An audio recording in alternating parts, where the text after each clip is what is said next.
Chào mừng quý nhà đầu tư đang đến với chương trình Max Talk Live giải mã thị trường của công ty chứng khoán Mirae Asset. Tôi là Trúc Linh, chuyên viên tư vấn người sẽ đồng hành cùng quý nhà đầu tư trong bản tin ngày hôm nay. Max Talk Live là chương trình giúp quý nhà đầu tư cập nhật lại diễn biến của thị trường trong tuần vừa rồi, cũng như là đưa ra những thông tin mới nhất về trong và ngoài nước, đưa ra cho quý nhà đầu tư có chiến lược đầu tư trong tuần này. Đồng hành cùng Trúc Linh hôm nay là sự hiện diện của anh Đồng Thanh Tuấn, là chuyên viên phân tích cấp cao của công ty chứng khoán Mirae Asset. Dạ, em chào anh Tuấn ạ. Xin chào Trúc Linh, xin chào quý nhà đầu tư. Dạ, chủ đề ngày hôm nay em thấy khá thú vị là lặng gió trước cơn giông. Em nghĩ là có phải là anh muốn diễn tả thị trường VN Index trong tuần vừa rồi khi là đã giảm 3 tuần liên tiếp và thanh khoản gần như mất hút luôn. Không biết là do ảnh hưởng của thị trường thế giới hay là như thế nào, nhờ anh cập nhật thêm về thông tin về chứng khoán toàn cầu, cả về Mỹ nè, về châu Âu cũng như là châu Á trong tuần vừa qua. Cảm ơn câu hỏi của Trúc Linh. Dạ. Sự câu này khá là thú vị, tại vì trước khi mà Tuấn nghĩ ra cái tiêu đề này á, thì chúng ta nhìn lại câu chuyện của toàn cầu. Đối với tuần này chúng ta đều đang hướng về cái sự kiện là quyết định cắt lãi suất của Fed. Dạ. Thì cơn giông ở đây cái là cơn giông nói về câu chuyện là Fed hạ lãi suất, họ sẽ hạ như thế nào và thị trường sẽ phản ứng ra sao. Nhưng mà thực tế thì trong tuần rồi thì sắc xanh đã lan tỏa được đến khá nhiều thị trường tiêu biểu như thị trường Mỹ, châu Âu hay là thậm chí là một vài thị trường chủ chốt tại thị trường châu Á như là Hàn Quốc và Nhật Bản. Cụ thể chúng ta có Dow Jones là tăng 2,6% so với tuần trước, S&P 500 đã tăng hơn 4% và Nasdaq là tăng khá mạnh là gần 6% so với tuần trước. Đối với thị trường châu Âu thì toàn bộ các chỉ số chính như là Euro, Stoxx 50, FTSE 100 hay là CAC 40 của Pháp thì đều đã tăng từ 1 đến 2% so với tuần trước rồi. Về quay lại thị trường của châu Á thì chúng ta có Nhật Bản, dù ở phần nào giảm nhẹ vào đầu tuần nhưng mà đã kết tuần với mức hồi phục là hơn 0,5% so với tuần trước.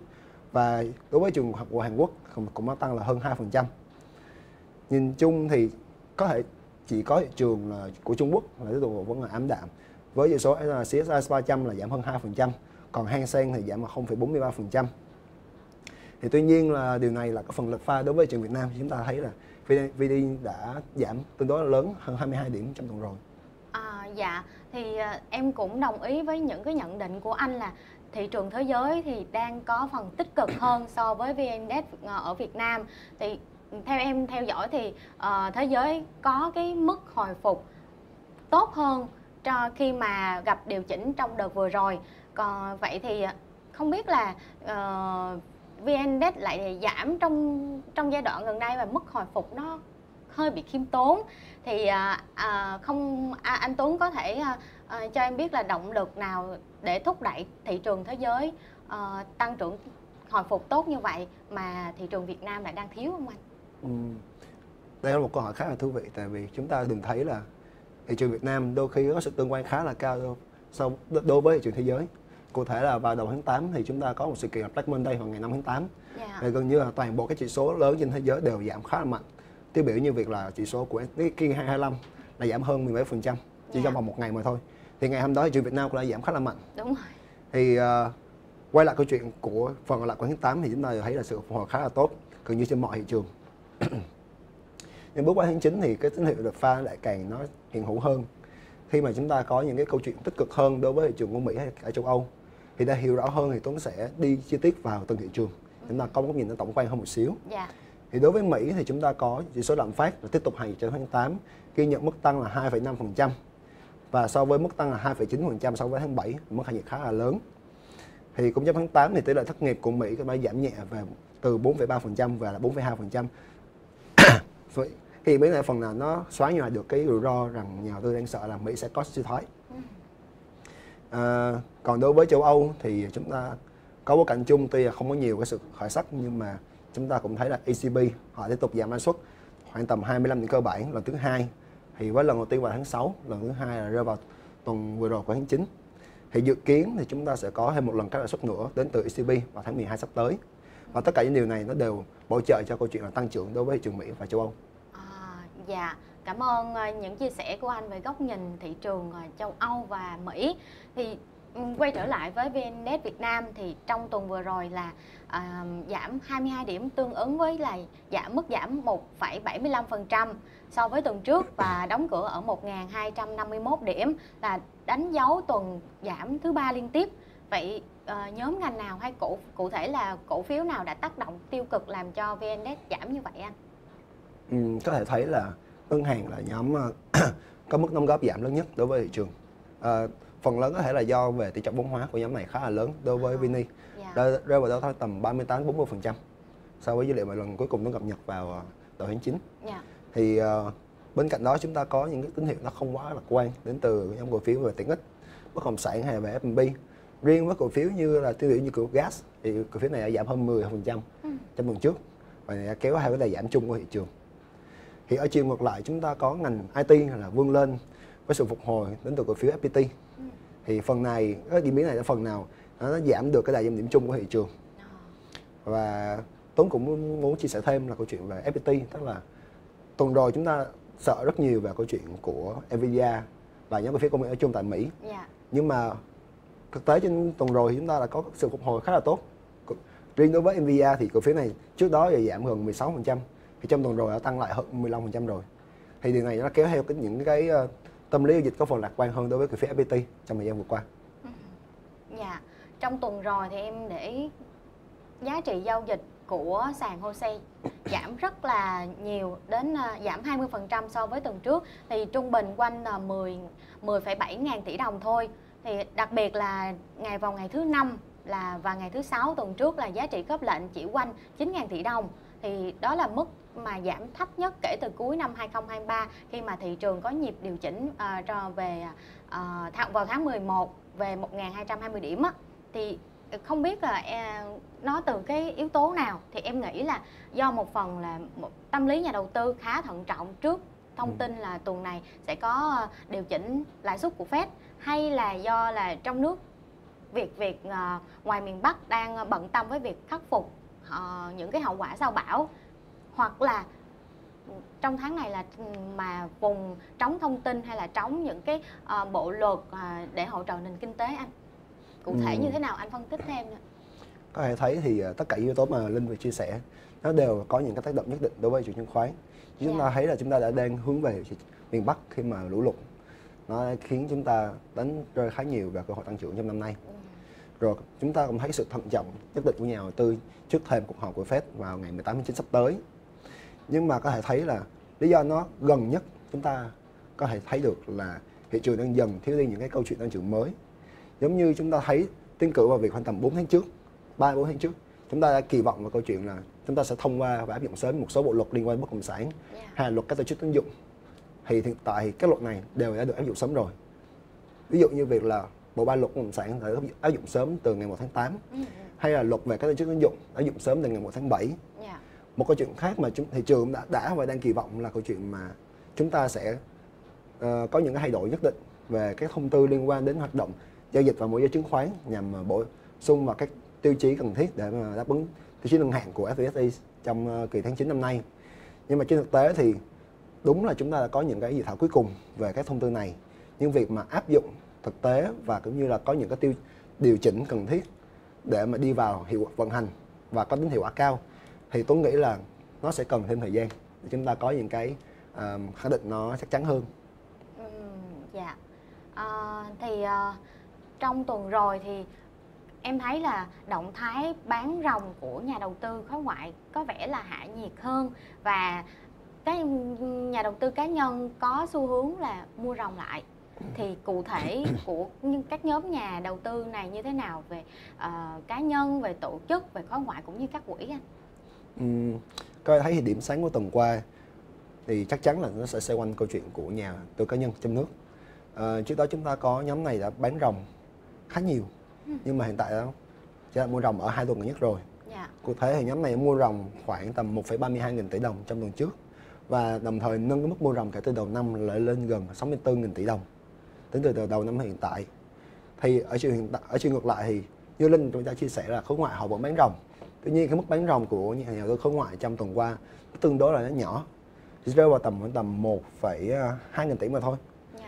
con số tương đối là nó thấp hơn những gì chúng ta từng ghi nhận vào tháng 5 và tháng 6 năm qua của năm nay. Ở một khía cạnh khác thì Tuấn cũng muốn chia sẻ thêm là chúng ta có các cổ ETF mặc dù tiếp tục rút ròng khoảng tầm 383 tỷ đồng trong tuần qua, và đồng thời nâng mức rút ròng cái từ đầu năm lên khoảng tầm 18,7 nghìn tỷ đồng. Thì tuy nhiên cái lượng này nó đã giảm khá nhiều rồi so với gì chúng ta từng thấy vào giai đoạn mà 3 đến 4 tháng gần đây. Thì ở chiều mà rút ròng chúng ta có Phubong FTSE là họ đã rút ròng khoảng tầm 210 tỷ, Vanex Việt Nam là khoảng tầm 109 tỷ, và điều này nó áp đảo lại cái lượng mà mua ròng đến từ quỹ Kingrowth V30 là khoảng tầm 26 tỷ đồng. Dạ. Quay trở lại những cái thông tin mà em nghĩ là chắc là nhà đầu tư rất là quan tâm trong tuần này, đó là việc điều chỉnh lãi suất của Fed sẽ như thế nào. Thì trong cái đợt mà cuộc họp diễn ra vào tháng 8 năm nay á, thì chủ tịch Powell cũng có một cái tín hiệu rằng việc là sẽ hạ lãi suất trong những kỳ họp tiếp theo. Thì vào ngày 18 tháng 9 này sẽ đưa ra quyết định và hạ lãi suất tiếp. Câu hỏi đặt ra ở lúc này thì việc mà Fed giảm 50 điểm hay là chỉ cắt giảm 25 điểm sẽ là động thái để Fed đưa ra quyết định trong bối cảnh này. Nhưng mà theo khảo sát thì cái việc mà giảm 25 điểm cơ bản nó chiếm phần trăm cao hơn. Thì quay trở lại về lịch sử thì sau những cái lần mà điều chỉnh lãi suất như vậy thì thị trường nó phản ứng ra sao, và đợt điều chỉnh lãi suất này nhà đầu tư cũng như là nền kinh tế sẽ kỳ vọng gì vậy anh? Cái này tôi sẽ bắt đầu bằng câu chuyện là nói về lạm phát tại Mỹ và cũng như các yếu tố mà Fed họ có cân nhắc rằng về câu chuyện hạ lãi suất hay không, hoặc là hạ bao nhiêu cho năm nay. Đầu tiên là về câu chuyện của lạm phát thì chúng ta cũng đã chia sẻ trước là CPI tiếp tục hành trong tháng 8 là ghi nhận khoảng tầm 2,5% mà thôi. Rồi PPI mặc dù là tăng nhẹ nhưng mà đã phần nào tiếp tục giảm tiếp rồi. Để mà hiểu rõ hơn về tại sao mà lạm phát lại giảm khá mạnh trong tháng 8 so với tháng 7 thì đó là do cấu phần và cũng như là cách mà chúng ta so sánh lại với cái diễn biến của năm ngoái. Giống như là cái cấu phần mà khiến cho lạm phát hạ nhiệt nhiều nhất trong tháng 8 đó là câu chuyện về xăng dầu. Thì trên thực tế thì giá xăng dầu của quý 3 2024 là giảm khá mạnh so với quý 3 2023. Thì chúng ta có quý 3 2023 là chúng ta có xăng dầu như là chạm đỉnh của 2023 rồi. Bước qua năm 2024 thì ít nhất là trong 3 tháng hiện tại thì xăng dầu giảm khá là nhiều. Cụ thể là đối với CPI, đối với các mặt hàng dầu khí là giảm khoảng tầm 4% so với cùng kỳ năm trước.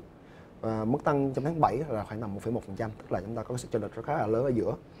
Rồi cái mặt hàng về xăng dầu thô WTI thì cũng có xem xét về câu chuyện là hợp đồng tương lai, thì giá hợp đồng tương lai của WTI hiện tại nó giảm khoảng tầm 24% so với cùng kỳ năm trước.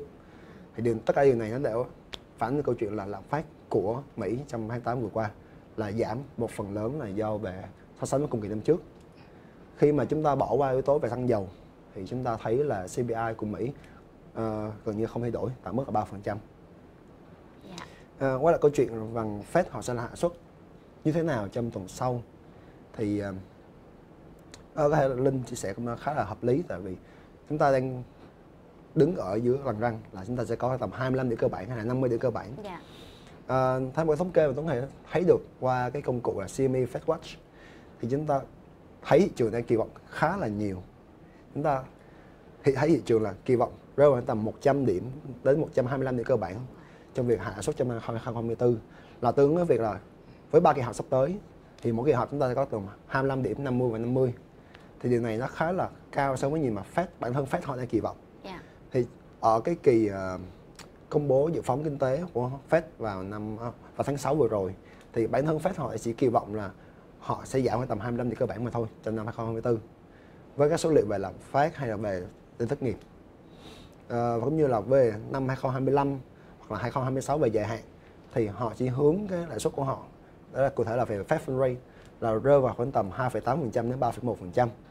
So với những gì mà thị trường kỳ vọng là 1,25% trong 2024, 1,5% trong 2025.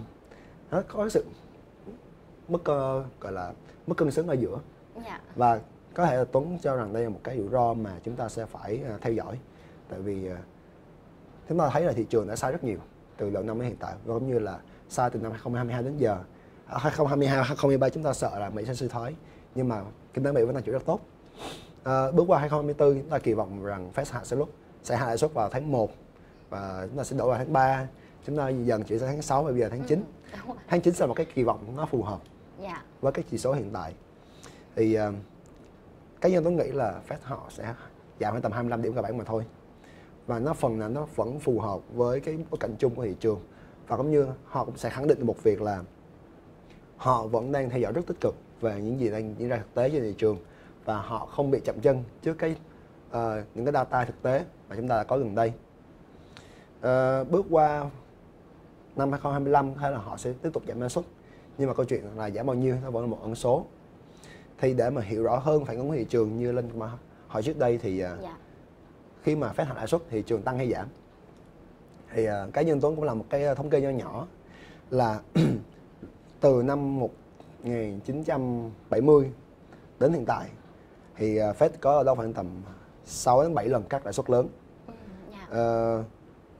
Thì tính bình quân ra thì trước 200 ngày và sau 200 ngày kể từ ngày đầu tiên mà Fed hạ lãi suất thì gần như là chỉ số S&P 500 chỉ tăng khoảng tầm bình quân nhé, khoảng tầm 6,7%.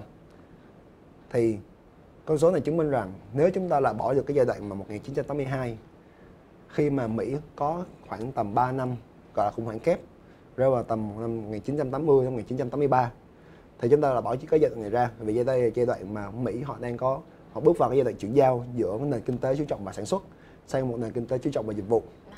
Thì gần như cái mức tăng của S&P 500 sau 200 ngày kể từ lần đầu tiên Fed cắt lãi suất nó sẽ tăng khoảng tầm 0,27% mà thôi, là gần như là không đáng kể. Thì quay lại thực tế của hiện tại chúng ta rằng Fed hạ suất thị trường đi về đâu, thì tôi sẽ nghĩ là chúng ta sẽ phải xem lại là thị trường chứng khoán Mỹ đang nằm ở đâu. Tại vì chúng ta thấy là gần như bộ ba chỉ số chính của Mỹ là Dow Jones, S&P 500 và Nasdaq đều đang nằm chơi vơi trên vùng đỉnh lịch sử rồi. Thì cái triển vọng và tăng trưởng về sau nó sẽ là một cái ẩn số lớn, và nó sẽ dễ dẫn đến những cái đợt gọi là pullback nhiều hơn là câu chuyện mà tăng trưởng bùng nổ. Tại vì cái đà tăng trưởng bùng nổ vừa qua nó phù hợp phần lớn vào câu chuyện về AI, cũng như về những cái cổ phiếu về sản xuất chip bán dẫn như là về cái Nvidia. Thì tôi nghĩ rằng thị trường sẽ không phản ứng quá tích cực, mà đâu đó sẽ là một cái rủi ro chúng ta cần phải theo dõi và thận trọng nhiều hơn là chúng ta sẽ phải vui mừng. Em cũng đồng ý với những quan điểm mà anh Tuấn đưa ra vừa rồi. Nhưng mà cụ thể hơn về giao dịch của thị trường VN-Index trong tuần này thì anh nhận định như thế nào ta? Cái này chắc là hỏi phải về Linh trước đi. Thì theo Linh thì triển vọng ngắn hạn của thị trường sẽ như thế nào? Theo quan điểm cá nhân của em thì VN-Index đang điều chỉnh về vùng hỗ trợ là 1240, 1250 điểm. Thì tuy nhiên thì ở vùng này thì lực cầu phản ứng khá là yếu ớt, và cụ thể là thanh khoản vào những phiên gần đây gần như mất hút luôn. Nó trái ngược với những phản ứng của thị trường khi mà có điều chỉnh về vùng để tạo đáy như vậy, thì đâu đó thì tiềm ẩn cái rủi ro về thị trường sẽ tiếp tục điều chỉnh trong ngắn hạn. Và nhận thấy là cái sự phân hóa của các nhóm ngành vẫn còn đang hiện hữu rất là nhiều và tập trung ở một vài nhóm ngân hàng thôi.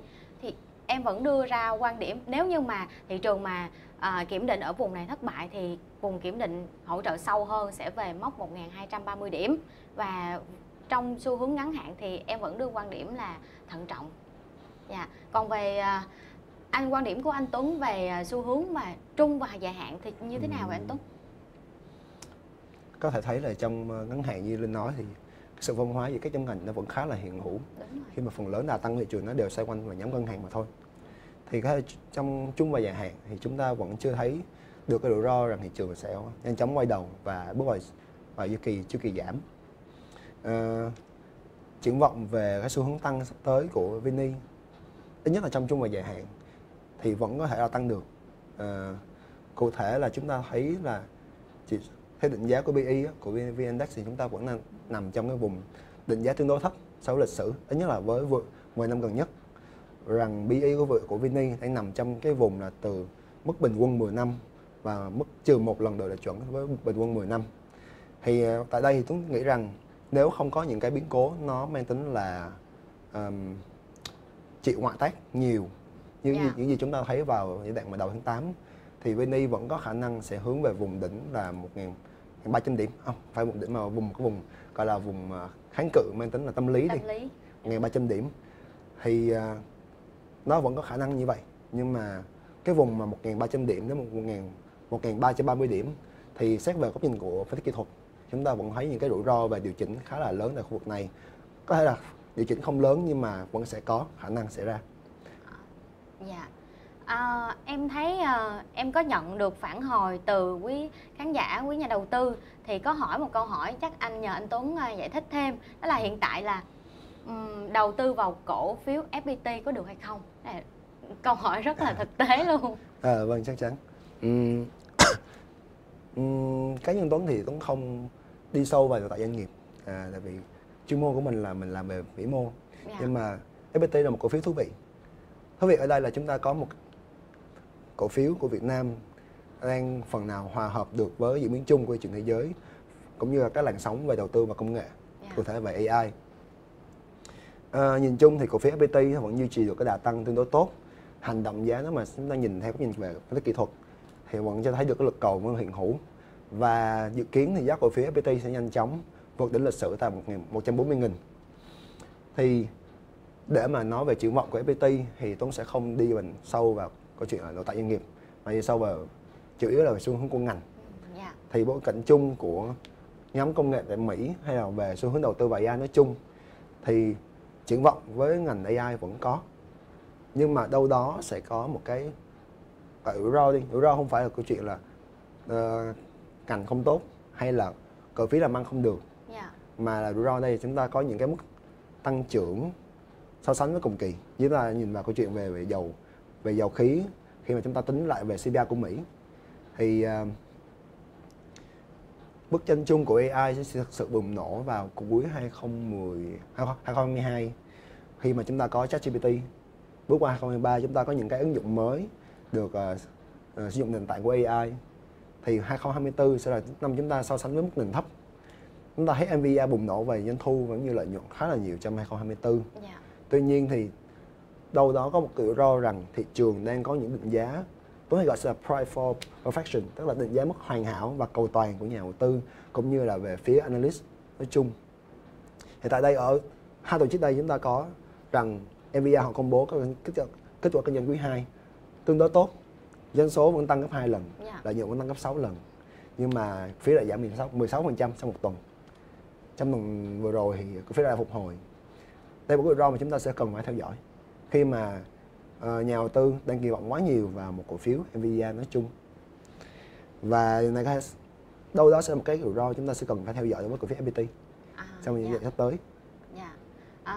Qua những câu trả lời, những cái quan điểm mà anh Tuấn chia sẻ thì chắc là cái khán giả vừa hỏi lúc mà nãy gửi đến cho Trúc Linh câu hỏi thì chắc đã đưa ra được cái chiến lược đầu tư cho cổ phiếu FPT. Và em cũng vừa nhận được một câu hỏi khá là thú vị, em đánh giá là khá thú vị, đó là trong quá khứ Fed hạ lãi suất trong năm 2007 và thị trường chứng khoán Mỹ sập sau đó. Liệu kịch bản này có được lặp lại hay không? Okay. Dạ, mời anh trả lời thêm. Đây là câu hỏi mà Tuấn nghe được nhiều nhất trong vòng 1 năm qua.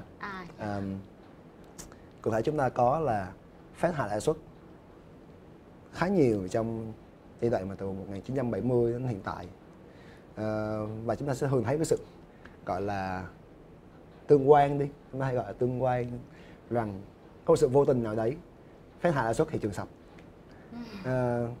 Để mà giải thích câu chuyện là bây giờ Fed hạ lãi suất thị trường có sập hay không thì Tuấn sẽ so sánh ở thị trường hiện tại, nội tại nền kinh tế Mỹ hiện tại và so với nội tại của nền kinh tế Mỹ vào giai đoạn 2007, cũng như với những giai đoạn mà chúng ta đã từng bước qua suy thoái như là về bong bóng dot-com vào năm 2000, hoặc là những cái rủi ro về suy thoái trước đó.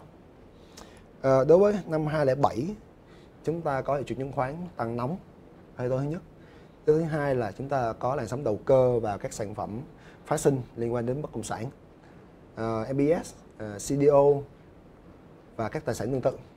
thì nó đẩy cái làn sóng đầu cơ khá là cao đối với các tài sản bất động sản. Thì khi mà bất động sản họ hạ nhiệt kéo theo về định giá của các tài sản về phái sinh, cũng như là việc mà thu nhập của người dân bắt đầu yếu đi, dẫn đến câu chuyện là họ bắt đầu default, tức là họ sẽ bắt đầu quỵt các khoản tiền trả góp hàng tháng đối với cái bất động sản của họ. Nó kéo theo một cái hệ lụy khá là dài, đó là một cái phản ứng dây chuyền. Và sau đó Fed họ sẽ phải hạ lãi suất, phải như họ bail out khá nhiều ngân hàng vào giai đoạn đấy. Đây đó, lý do mà Fed hạ lãi suất vào năm 2007 đó là vì kinh tế họ rất yếu rồi và Fed cần phải can thiệp gấp thông qua việc hạ lãi suất, cũng như là một số cái biện pháp về cái nền kinh tế khác. Rồi nhìn về hiện tại diễn biến chung của Mỹ vào năm 2023, 2024, chúng ta vẫn có là tăng trưởng GDP vẫn tốt, thất nghiệp vẫn thấp, lạm phát thì hạ nhiệt rồi, Fed đang gần với mức Fed có thể hạ suất được rồi, doanh số bán lẻ của Mỹ vẫn gọi là mạnh đi, nó đó khoảng tầm 2%, hơn 2% gì đấy trong vòng tháng 8. Một số chỉ số khác như câu chuyện là đầu cơ chúng ta cũng không còn. Đầu cơ lớn nhất hay là xoay quanh nhóm cổ phiếu và công nghệ mà thôi, nhưng mà rủi ro này có thể là không đáng kể, ít nhất đối với cảnh hiện tại. Thì để tổng kết lại thì Tuấn cho rằng Mỹ bước vào suy thoái là rủi ro chưa có. Thị trường sẽ sập sau khi Fed hạ suất hay không thì cũng chưa hiện hữu luôn. Thay vào đó chúng ta sẽ phải theo dõi rằng Fed hạ lãi suất họ sẽ hạ ở cái pace nào, họ sẽ hạ 25 điểm 50 hay là họ sẽ là wait and see ở kiểu là họ sẽ giảm 25 điểm và họ sẽ theo dõi những cái phản ứng trên thị trường, và ở những cái qua năm sau họ tiếp tục hạ 25 điểm vào mỗi quý chẳng hạn, giống như cách mà ECB họ đang làm hiện tại là 3 tháng một lần. Thì đây sẽ là điều mà chúng ta cần phải theo dõi. Cảm ơn câu trả lời của anh, chắc hẳn đó cũng đầy đủ thông tin để giúp quý nhà đầu tư giải đáp được những thắc mắc vừa rồi. Và đến đây thì thời lượng của chương trình Max Talk Live cũng đã hết. Hẹn gặp lại quý nhà đầu tư vào các số phát sóng tiếp theo vào lúc 8 giờ 30 sáng thứ Hai hàng tuần trên kênh YouTube của chứng khoán Miraset. Và bây giờ Trúc Linh và anh Thanh Tuấn xin chào và hẹn gặp lại.